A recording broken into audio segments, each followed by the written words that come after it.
તો મિત્રો જય શ્રી કૃષ્ણ. હવે આજે હું તમને લઈને આવ્યો છું આપણા જૂના ઘરે, અને આપણી આ જૂની વિરાસત છે. જો આપણે આજે ચાલુ કરીને આમાં પાણી વાળેલું છે, પણ હવે કઈ પડતું છે નહીં આખું. બરોબર, આ જો ઇલેક્ટ્રોનિક રાજદૂત છે. આપણે આમાં દવા હોતી છાંટેલી છે. આપણે અત્યારે બધું એમને પડ્યું છે.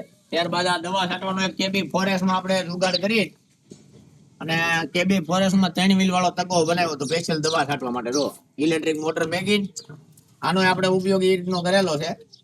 અને આ આપણું દેશી હળ છે, જમીન ખેડવાનું આવે ને, આમાં લગભગ અમારી 3 પેઢીએ ખોડ્યા છે. અમારા પપ્પા એના હતા ને એના હતા, એ હળ આમાં હાકેલું છે. બરોબર, તો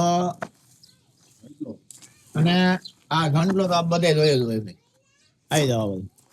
હવે હું તમને લઈ જાઉં છું અમારે જ્યાં એક પીર દાદાનું સ્થાનક છે અમારા જૂના ઘરે.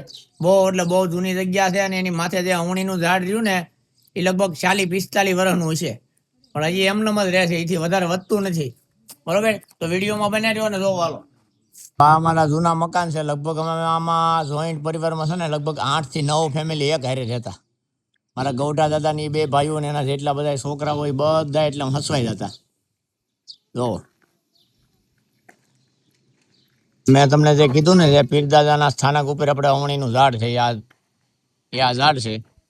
આટલા વર્ષ અમારા 35-36 વર્ષ છે. આટલા વર્ષ તો અમે જોઈ છીએ. બરોબર, એ પહેલાનું છે. ત્યારબાદ આપણે અહીંયા બગીચો છે, ચીકુડીનું ઝાડ, લીંબુડી છે, પછી ડ્રેગન ફ્રૂટનું ઝાડ છે. વિડીયોમાં બનાવ્યો તમને બતાવું આખું. એક આંબો છે બહુ મસ્તીનો દેશી કેરીનો. આ છે ડ્રેગન ફ્રૂટનું ઝાડ. તમે લોકો આપણે ડ્રેગન ફ્રૂટ સુરતમાં બહુ જોઈએ, પણ આ એનું ઝાડવું છે. અને અહીંયા આપણે ડ્રેગન ફ્રૂટના દોડવા આવે, આપણે ડ્રેગન ફ્રૂટ ખાઈએ ને એ અહીંયા લટકતા હોય. બરોબર, તો આ કેટલું મસ્ત સકલી ને કેવું બોલે. આવો આ બાજુ આવી જાવ.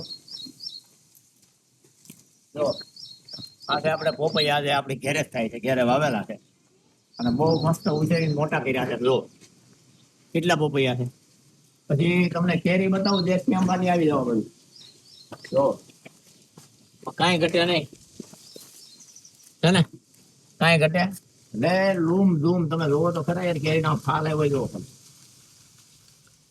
આખો આંબો ઢળી ગયો તો વાવાઝોડાની હિસાબે 1-2 ડાળીઓ તો પડી ગઈ છે. બાકી બતાવો તો ભાઈ કેરી જો એકદમ દેશી. ને આજે અહીંયા પાકેલી હોય ને ખાવામાં જે ગળી લાગે ને, તમને એમ થાય હાકર અંદર મિક્સ કરીને નાખી છે. એટલી મસ્ત કેરી છે, પણ આંબો છે દેશી. આ બતાવો આ બધું જોઈ ગયો. તો આ રીતનું છે આપણા જૂના ઘેરાના. એમાં આજ આપણા મિત્રના મેરેજમાં આવ્યા હતા. મેરેજ પૂરા થઈ ગયા છે. હવે આગળ ઓરાને આપણે સેલફ મારીને અને સુરત રવાના થવાનું છે. એટલે કાલે સવારમાં મોમાય ઓટો ઘેરે છે. બરોબર, તો આવા નવા વિડીયો જોવા માટે અમારી આઈડીને લાઈક ને ફોલો કરતા રહ્યો, આગળ શેર કરતા રહ્યો. જય શ્રી કૃષ્ણ મિત્રો.